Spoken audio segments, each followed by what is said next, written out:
এই ভিডিওতে যে মেথডটা আমি আপনাদেরকে দেখাচ্ছি, অর্থাৎ জাস্ট তিনটে এক্সারসাইজ দেখাচ্ছি, এই তিনটে এক্সারসাইজের মাধ্যমে যদি আপনারা আপনাদের শরীরের অতিরিক্ত ওজনটাকে কমিয়ে ফেলেন, তাহলে কিন্তু মানে সেই মানে কমে যাওয়া ওজন কিন্তু খুব সহজে আর বাড়বে না। তো কেন আমি এই কথাটা বললাম সেটা আমি এই ভিডিও লাস্টে কিন্তু আমি আপনাদেরকে বলে দিচ্ছি। তো প্রথমে আমি আপনাদেরকে ওই তিনটে এক্সারসাইজ দেখিয়ে দিইনি। দেখুন একবার প্রথম যে এক্সারসাইজ, জাস্ট হাত দুটোকে এইভাবে কোলাপস করে জাস্ট এইরকম দেখুন, এই যে 1 2 3 4 5 6 7 8, ঠিক এইভাবে আপনারা কন্টিনিউ করবেন। ওকে, এবার আমি আপনাদেরকে 2 নাম্বার এক্সারসাইজটা দেখাচ্ছি।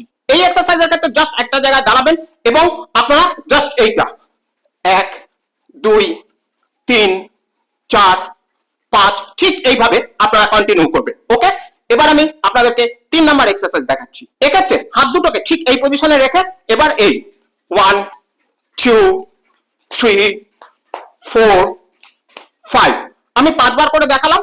তো আপনারা কিন্তু যে যতবার পারবেন ততবার কিন্তু কন্টিনিউ করার চেষ্টা করবেন। সবথেকে বেস্ট হচ্ছে 20 বার করে টোটাল 5টা রাউন্ড। এখন এই যে তিনটে এক্সারসাইজ দেখালাম, এই তিনটে এক্সারসাইজের সঙ্গে কিন্তু অবশ্যই আপনাদের খাদ্য খাবারের নিয়ন্ত্রণের যে বিষয়টা সেটা কিন্তু আপনাদেরকে একদম কন্টিনিউ করে যেতে হবে, এবং এই তিনটে এক্সারসাইজও কিন্তু আপনাদেরকে কন্টিনিউ করে যেতে হবে, তবেই কিন্তু আপনাদের ওজন উপরের দিকে আর বাড়বে না।